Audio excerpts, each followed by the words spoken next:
안녕하세요. 1월 15일 월요일 아침입니다.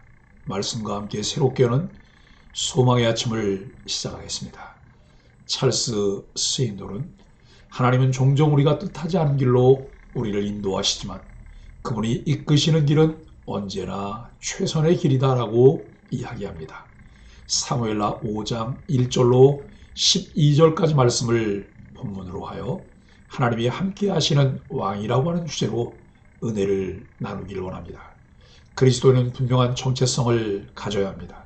이스라엘 백성은 하나님 말씀을 인용하면서 다윗에게 두 가지를 부탁합니다.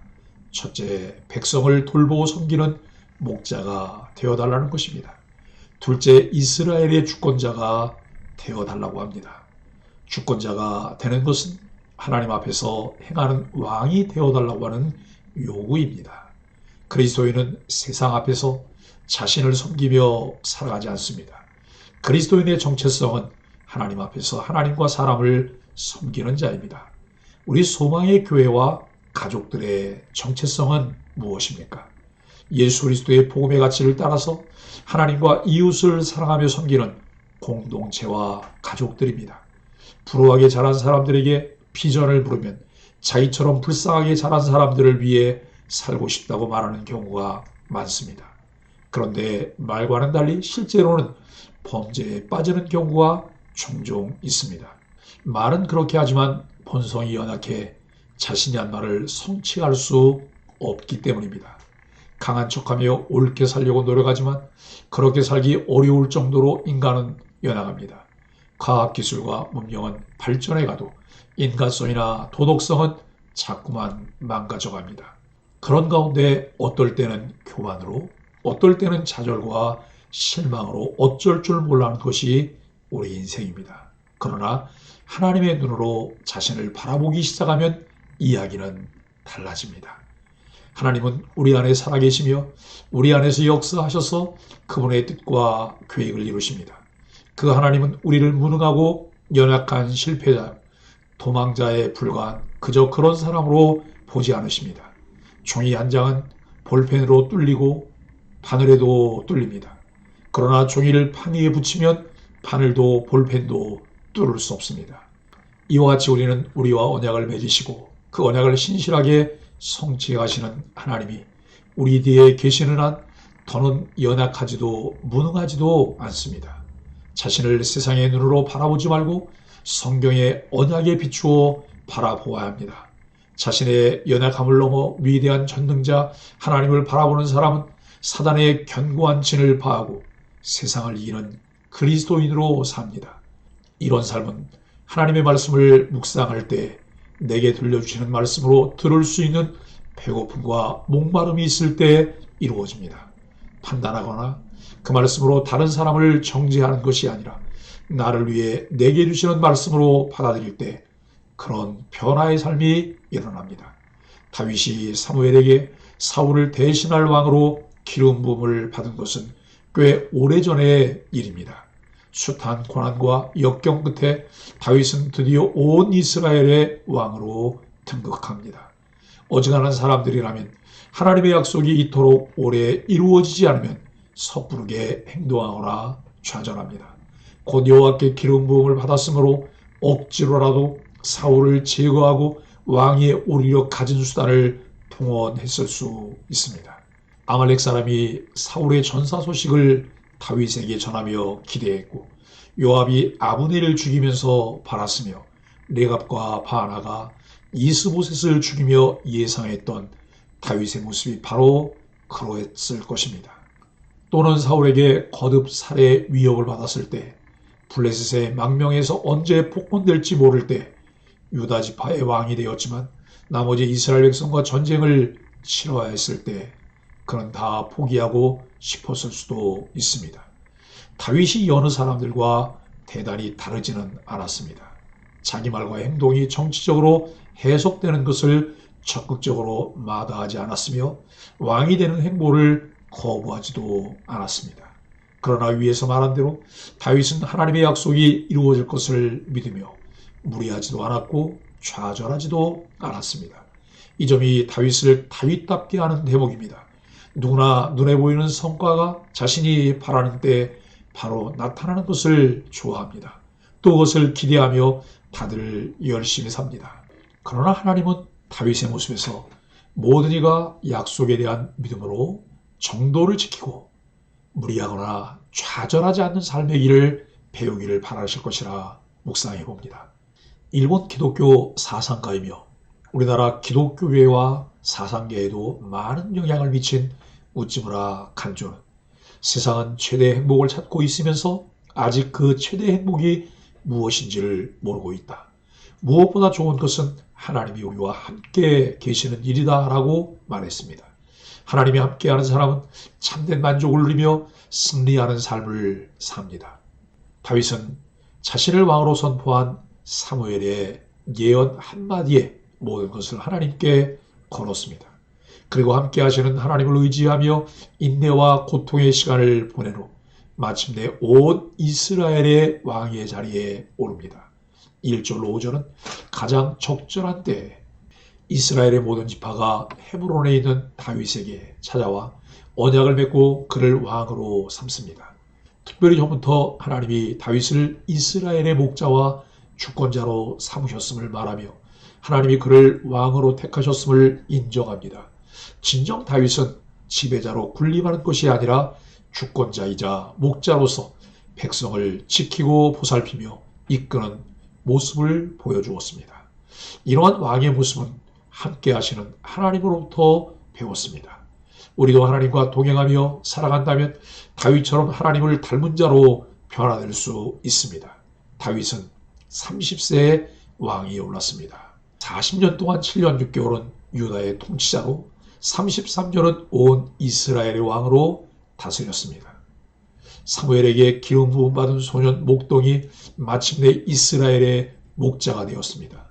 하나님은 다윗을 무려 22년 동안 하나님 마음에 합한 자로 연단하셨습니다. 하나님께 부름받은 이후 모든 시간은 연단의 과정이었습니다. 우리 주어진 연단의 시간을 최선의 모습으로 감당할 수 있기를 바랍니다. 씨를 뿌리고 꽃이 피며 열매 맺기까지 긴 시간을 기다려야 결실을 얻습니다. 노 크로스, 노 크라운. 십자가 고난이 없으면 부활의 영광도 없습니다. 교회다운 교회, 그리스도와 연합한 영광스러운 교회로 복음의 가치를 드러내기 위해 우리가 감당해 내야 할 십자가는 무엇일까요? 그 십자가를 짊어질 마음의 준비가 되었나요? 우리 소망의 교회는 새로운 전환을 시작하였고 그것을 통해 예수 그리스도의 복음의 가치가 이끄는 교회가 되기 위해 소망의 아침 묵상에 생명을 걸었습니다. 그것을 통해 참된 가치, 기독교 세계관을 통해 하나님께서 우리를 사랑하신 것처럼 우리도 세상을 사랑하며 소통하고 그들과 진정한 하나님의 사랑을 나누려고 합니다. 그 일을 위해 무엇을 하실 수 있습니까? 말씀 묵상으로 뛰어들어 보십시오. 그곳에 길이 있으며 답이 있습니다. 6절로 12절은 가장 영광스러운 자리에서입니다. 다윗은 군사를 이끌고 시온 산성으로 가서 여부수 사람들을 몰아내고 수도를 옮깁니다. 여부수 족속은 천연 요새만 믿고 다윗을 조롱했지만 그는 작은 틈새로 침입하여 여부수 족속을 이기고 그것을 다윗성이라 계칭합니다. 하나님이 함께하는 다윗에게는 어떤 것도 장애물이 되지 않고 그 어떤 것도 소용없습니다. 오늘날에도 영적 대적들은 우리를 조롱합니다. 그때 그들을 바라보지 말고 힘과 피할 길을 주시는 하나님만 바라보십시오. 만군의 하나님이 다윗과 함께 하심으로 다윗은 점점 강성해 갔습니다. 다윗이 왕이 되고 예루살렘을 정복한 것은 군대가 강성했기 때문이 아니라 오직 하나님이 함께 하셨기 때문입니다. 오늘날에도 만군의 하나님은 우리의 삶 속에서 친히 함께 싸워주십니다. 친정 매일의 삶 속에서 하나님의 강하신 손길을 발견하고 감사와 영광을 돌릴 때 우리의 삶은 복된 삶을 누리게 됩니다. 다윗이 온 이스라엘 왕으로 세워지자 두로와 히람이 사절단과 건축가들을 보내 당대 사치품인 백향목으로 다윗을 위해 집을 짓습니다. 두로는 당시의 해상 무역 도시로서 문명이 발전해 있었습니다. 이런 두로의 왕이 인정할 만큼 다윗은 점점 강해졌습니다. 이를 통해 다윗은 자신의 영예와 나라의 강성이 전적으로 하나님의 은혜임을 깨닫게 됩니다. 우리 또한 성공의 때 더욱 하나님 앞에 겸손함으로 모든 영광을 하나님께만 돌릴 수 있어야 합니다.